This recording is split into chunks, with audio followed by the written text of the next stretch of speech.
Item ಯಾವುದೇ ಇರಲಿ try ಮಾಡಿ ಆಚಿ ಚಿಕನ್ ಮಸಾಲಾ. ಸಿಎಲ್ಪಿ ಸಭೆಯ ಮಾಹಿತಿಯನ್ನ ರಾಹುಲ್ ಗಾಂಧಿಗೆ ಮತ್ತು ಮಲ್ಲಿಕಾರ್ಜುನ್ ಖರ್ಗೆ ಅವರಿಗೆ ತಿಳಿಸೋದಕ್ಕೆ ಮೂವರು ಪ್ರತ್ಯೇಕವಾಗಿ ಸಿದ್ದರಾಮಯ್ಯನವರ ಕೊಠಡಿಗೆ ತೆರಳಿದ್ದಾರೆ.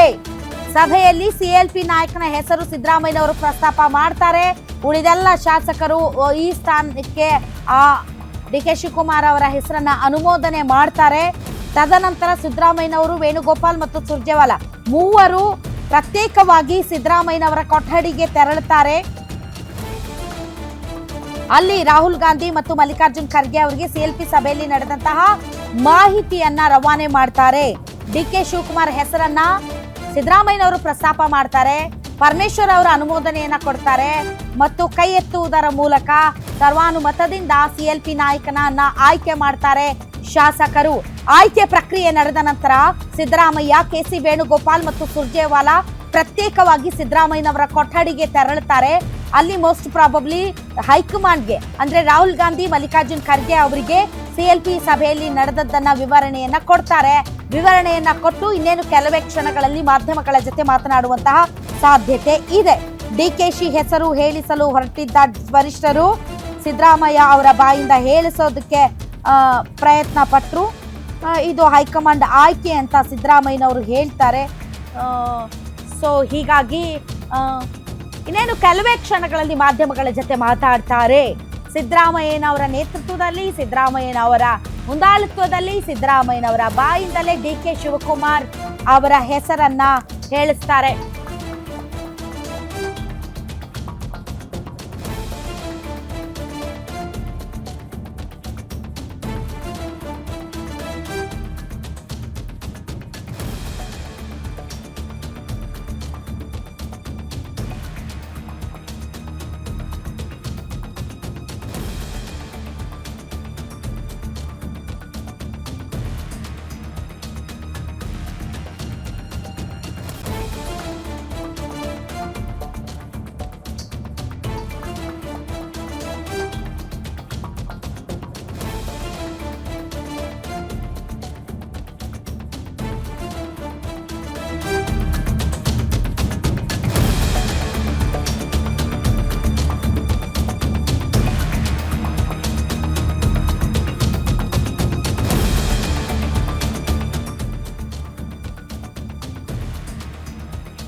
ಸಿಎಲ್ಪಿ ಸಭೆಯಲ್ಲಿ ಶಾಸಕಾಂಗ ನಾಯಕನ ಆಯ್ಕೆ ಆಗಿದೆ.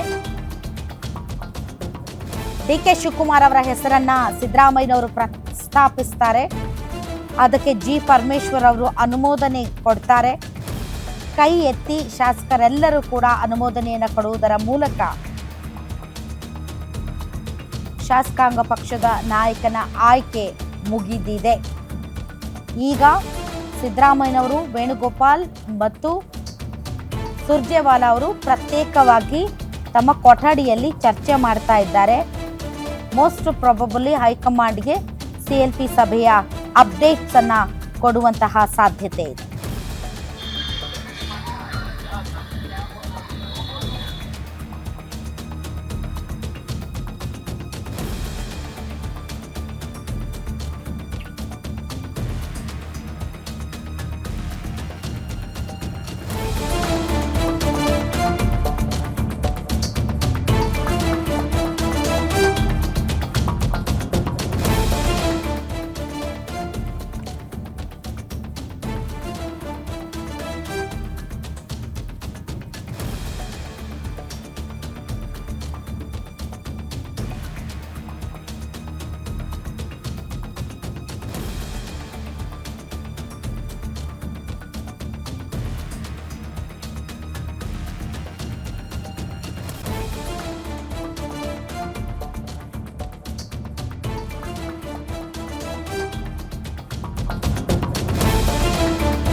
ಎಸ್, ವಿಧಾನಸೌಧದಲ್ಲಿ ನಡೀತಾ ಇರುವಂತಹ ಬೆಳವಣಿಗೆಗಳಿಗೆ ಸಂಬಂಧಪಟ್ಟಂತೆ ಹೆಚ್ಚಿನ ಡೀಟೇಲ್ಸ್ ಕೊಡೋದಕ್ಕೆ ನಮ್ಮ political bureau chief Maruti Pavagada ಮತ್ತೆ ನೇರ ಸಂಪರ್ಕಕ್ಕೆ ಬಂದಿದ್ದಾರೆ. ಮಾರುತಿ, ಸಿಎಲ್ಪಿ ನಾಯಕನ ಆಯ್ಕೆ ಆಗಿದೆ. ಈಗ ಪ್ರತ್ಯೇಕವಾಗಿ ವೇಣುಗೋಪಾಲ್ ಸುರ್ಜೇವಾಲಾ ಮತ್ತು ಸಿದ್ದರಾಮಯ್ಯನವರು ಅವರ ಕೊಠಡಿಯಲ್ಲಿ ಮಾತುಕತೆ ನಡೆಸ್ತಾ ಇದ್ದಾರೆ. ಸೊ ಈ ಒಂದು ಸಪರೇಟ್ ಮೀಟಿಂಗ್ ಯಾಕೆ ಅಂತ ಶಾಸಕಾಂಗ ಪಕ್ಷದ ಸಭೆ ಆರಂಭ ಆದ ತಕ್ಷಣ ಅಂದರೆ ಸಿದ್ದರಾಮಯ್ಯವರು ವಿಧಾನಸೌಧದ CLP ಕಚೇರಿಗೆ CLP ನಡೀತಿದ್ದಂತಹ ಕೊಠಡಿಗೆ CLP ನಡಿಬೇಕಾಗಿದ್ದಂತಹ ಕೊಠಡಿಗೆ ಆಗಮನ ಆದ ತಕ್ಷಣವೇ CLP ಸಭೆಯನ್ನು ಶುರು ಮಾಡಿದ್ರು. ಸಿದ್ದರಾಮಯ್ಯವರು ಏಕಾಏಕಿ DK ಶಿವಕುಮಾರ್ ಅವರ ಹೆಸರನ್ನು ಪ್ರಸ್ತಾಪ ಮಾಡಿದ್ರು. ಅದಕ್ಕೆ ಪರಮೇಶ್ವರ್ ಮತ್ತು HK ಪಾಟೀಲ್ ಇಬ್ಬರು ಕೂಡ ಅನುಮೋದನೆಯನ್ನು ಕೊಟ್ಟಿದ್ದಾರೆ. ಆದರೆ ಇದು ಒಂದು ಕಾಂಗ್ರೆಸ್ಸಲ್ಲಿ ಇದು ಮೊದಲಿಂದಲೂ ಕೂಡ ನಡ್ಕೊಂಡು ಬರ್ತಾ ಇರುವಂಥ ಒಂದು ಸಂಪ್ರದಾಯ. ಶಾಸಕಾಂಗ ಪಕ್ಷದ ನಾಯಕನ ಹೆಸರನ್ನು ಪ್ರಸ್ತಾಪ ಮಾಡುವಂಥದ್ದು, ಅದನ್ನು ಅನುಮೋದನೆ ಕೊಡುವಂಥದ್ದು. ತದಬಳಿಕ ಕಾಂಗ್ರೆಸ್ ಹೈಕಮಾಂಡ್ಗೆ ಈ ವಿಷಯವನ್ನು ಮುಟ್ಟಿಸಬೇಕಾಗುತ್ತೆ. ಇಲ್ಲಿಂದ ದೆಹಲಿಯಿಂದ ಬಂದಿರುವಂತಹ ವೀಕ್ಷಕರು ಸುರ್ಜೇವಾಲಾ ಮತ್ತು ವೇಣುಗೋಪಾಲ್ ಸೇರಿದಂತೆ ಹಲವರು ಕಾಂಗ್ರೆಸ್ ಶಾಸಕಾಂಗ ಪಕ್ಷದ ಸಭೆಯಲ್ಲಿ ಯಾರ ಹೆಸರನ್ನು ಪ್ರಸ್ತಾಪ ಮಾಡಿದ್ವಿ, ಏನು ಎತ್ತ ಅನ್ನುವಂಥದ್ದನ್ನು ಕಾಂಗ್ರೆಸ್ ಹೈಕಮಾಂಡ್ ಗಮನಕ್ಕೆ ತರಬೇಕಾಗುತ್ತೆ. ಕಾಂಗ್ರೆಸ್ ಹೈಕಮಾಂಡ್ ಗಮನಕ್ಕೆ ತಂದ ಬಳಿಕ ಮತ್ತೆ ಒಂದು 5-10 ನಿಮಿಷದಲ್ಲಿ ದೆಹಲಿಯಿಂದ ಕಾಂಗ್ರೆಸ್ ಶಾಸಕಾಂಗ ಪಕ್ಷದಲ್ಲಿ ಹೆಸರು ಪ್ರಸ್ತಾಪ ಮಾಡಿದಂತಹ ಸಿದ್ದರಾಮಯ್ಯ ಅವ್ರಿಗಾಗಿರ್ಬೋದು, ಇಲ್ಲವೇ ವೀಕ್ಷಕರಾಗಿ ಬಂದಿರುವಂತಹ ಸುರ್ಜೇವಾಲಾ, ವೇಣುಗೋಪಾಲ್ ಮತ್ತು ಅವರ ಟೀಮ್ ಅವರಿಗೆ ಕರೆ ಬರುತ್ತೆ.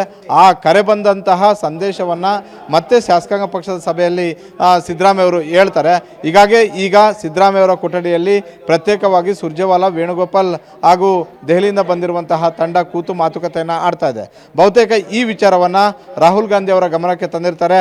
ರಾಹುಲ್ ಗಾಂಧಿ ಅವರಿಂದ ಗ್ರೀನ್ ಸಿಗ್ನಲ್ ಸಿಕ್ಕ ತಕ್ಷಣ ನೇರವಾಗಿ ಮತ್ತೆ ಶಾಸಕಾಂಗ ಪಕ್ಷದ ಸಭೆಗೆ ಬಂದು ಈ ಹಿಂದೆ ನಾವೇನು ಪ್ರಸ್ತಾಪ ಮಾಡಿ ಅನುಮೋದನೆ ಮಾಡಿದ್ವಿ ಅದಕ್ಕೆ ಕಾಂಗ್ರೆಸ್ ಹೈಕಮಾಂಡು ಕೂಡ ಸಿಂಗಲ್ ಲೈನ್ ರೆಸೊಲ್ಯೂಷನ್ ಮಾಡುವಂತೆ ಸೂಚನೆಯನ್ನು ಕೊಟ್ಟಿದೆ. ಹೀಗಾಗಿ ಶಾಸಕರು ಸಿಂಗಲ್ ಲೈನ್ ರೆಸೊಲ್ಯೂಷನ್ಗೆ ಒಪ್ಪಿಗೆಯನ್ನು ಸೂಚಿಸಬೇಕು ಅನ್ನುವಂಥ ಒಂದು ಮನವಿಯನ್ನು ಮಾಡಿಕೊಳ್ತಾರೆ. ಇನ್ನೇನು ಕೆಲವೇ ಕ್ಷಣಗಳಲ್ಲಿ ಈ ಪ್ರಕ್ರಿಯೆ ಕೂಡ ಕಂಪ್ಲೀಟ್ ಆಗುತ್ತೆ. ತದಬಳಿಕ ನೂತನ ಶಾಸಕಾಂಗ ಪಕ್ಷದ ನಾಯಕ DK ಶಿವಕುಮಾರ್ ಅವರು ರಾಜಭವನಕ್ಕೆ ತೆರಳಿದ್ದಾರೆ. ಅಲ್ಲ ಅಂದರೆ ಈಗ CLP ಮೀಟಿಂಗ್ ಆದಮೇಲೆ ಮುಗೀತು, ಬಟ್ ಶಾಸಕರನ್ನೆಲ್ಲ ಕೂರಿಸಿ ಒಂದು 5 ನಿಮಿಷ ತಡೀರಿ ಅಂತ ಹೇಳಿ ಇವ್ರು 3 ಜನ ಹೊರಗಡೆ ಬಂದು ಸಪ್ರೇಟ್ ಮೀಟಿಂಗ್ ಮಾಡಿ ಮತ್ತೆ ಒಳಗೆ ಹೋಗೋದು, ಇದೇನು ಡ್ರಾಮಾ ಇದು? ಅಲ್ಲ, ಇದೇ ಥರದ ಪ್ರಕ್ರಿಯೆ 2013ರಲ್ಲೂ ಕೂಡ ಆಗಿತ್ತು. ಅವಾಗ ಸಿದ್ದರಾಮಯ್ಯವರು ಮತ್ತು DK ಶಿವಕುಮಾರ್ ಅವರು CM ರೇಸಲ್ಲಿದ್ದರು. ಆಗ ಕಾಂಗ್ರೆಸ್ನ ಉಸ್ತುವಾರಿ ಆಗಿದ್ದಂಥವರು KPCC. ಈಗ one and only choice one line resolution, that is DK Shivakumar is our leader. But otherwise confusions ಇದ್ದರೆ ಅಥವಾ ಏನಾದರೂ ಕ್ಲಾರಿಟಿ ಸಿಗದೆ ಹೋದರೆ ಅಥವಾ ಅಲ್ಲಿ 3-4 ಜನರು ಅಥವಾ ಇನ್ನೊಬ್ಬರ ಹೆಸರು ಪ್ರಸ್ತಾಪ ಆದಾಗ ಕನ್ಫ್ಯೂಷನ್ ಆಗುತ್ತೆ.